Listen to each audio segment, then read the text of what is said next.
Hey, welcome to EPN. My name is Victor Lucas, and we bring you the latest in everything cool every single day, thanks in large part to our pals at the VFS School of Game Design.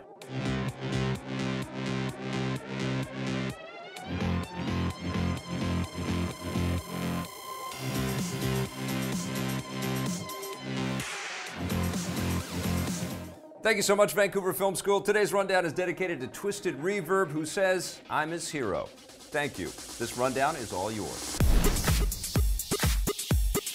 It looks like Nintendo is raking in all the coins with Super Mario Odyssey. The gaming giant has announced that the new Mario adventure has already sold more than 2 million copies, and it was just released 4 days ago. Nintendo made the announcement to investors shortly after releasing their latest quarterly earnings report, where they revealed that the Switch itself has sold 7.63 million units, and they expect to sell at least 14 million by March 2018. If you divide the numbers, about 1 in 4 Switch owners have already picked up a copy of Mario Odyssey, which puts it on track to beat the system's current champion, Breath of the Wild. The success of the Switch, not to mention its games, means that Nintendo is having one of its best years ever and has helped them shake off the failure of their last system, the Wii U. Nintendo is hoping to continue the success next year with big Switch exclusives like a new Pokemon RPG and the No More Heroes spin-off, Travis Strikes Again. The Switch still has a long way to go before it catches up to its rivals. Sony has announced that the PS4 has now sold 67.5 million units worldwide, with 4.2 million sold in the last 4 months. This number includes all the different versions of the PS4, including the more recent PS4 Pro. Sony expects to sell a grand total of 79 million PS4s by the end of March 2018, further cementing the system as the biggest success of the current console generation. For comparison, the Xbox One has sold just over 30 million units when numbers were released earlier this year, although that number will go up when Microsoft releases new numbers, especially with the new Xbox One X on the way. That arrives in 1 week. The Nintendo Switch is about to get another boost from one of the biggest multiplayer games in recent memory. Rocket League developer Psyonix has announced that the long-awaited Switch version of the game will finally arrive on November 14th. It will only be available as a downloadable eShop title, not a physical release, but will have all the post-launch content that's been released for the other versions, as well as exclusive Nintendo-branded cars and items.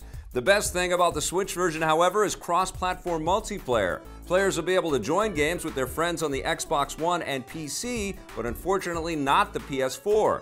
Psyonix has been a big proponent of cross-platform multiplayer and has been very vocal about their frustration with Sony about not allowing the PS4 to work with other consoles, despite the fact that it's already possible from a technical standpoint.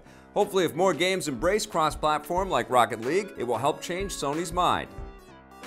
Activision and Bungie have announced that the first expansion for Destiny 2, known as Curse of Osiris, will arrive December 5th. The good news is that it will be available simultaneously on the PS4, Xbox One, and PC, but the bad news is that the PS4 version will be getting an exclusive multiplayer map that won't be coming to the other platforms until at least next year. Bungie did something similar with the main version of the game, giving PS4 owners several big exclusives like a co-op strike and extra weapons. So thankfully, it's just one map with the DLC. It's worth pointing out that the Xbox One and PC versions still cost the same amount of money, even though they don't have as much content at the start. Curse of Osiris is the first of 2 expansions included in the Destiny 2 Season Pass. Expect bigger expansions to be released over the course of the next few years. It appears that Netflix is looking ahead to a world without Frank Underwood. The streaming giant has announced that the upcoming 6th season of their hit series House of Cards will be its last. Production on the new season began earlier this month, and both Netflix and the show's production company, Media Rights Capital, say that they were already planning to make this the final season well before shooting began. The elephant in the room here is, of course, that the announcement was made just hours after the show's star, Kevin Spacey, was publicly accused of sexual misconduct with a minor in 1986, but both studios insist that the decision to end the show was made before the allegations surfaced, although they also state that they're disturbed by the allegations and are looking into them. It remains to be seen how big a role, if any, Kevin Spacey will play in the final season when it launches next year. Whatever happens, it looks like Netflix is already thinking about moving forward without him. TV Line reports that the streaming giant is also developing a potential House of Cards spin-off series, with the writers and producers exploring several different ideas that would put the spotlight on other characters. My turn. It's unclear how far along these spin-off ideas are, or if any of them will actually see the light of day, but this indicates that Netflix isn't willing to give up House of Cards even if they drop Frank Underwood. Expect more details soon. Spider-Man won't be the only playable hero in his new video game.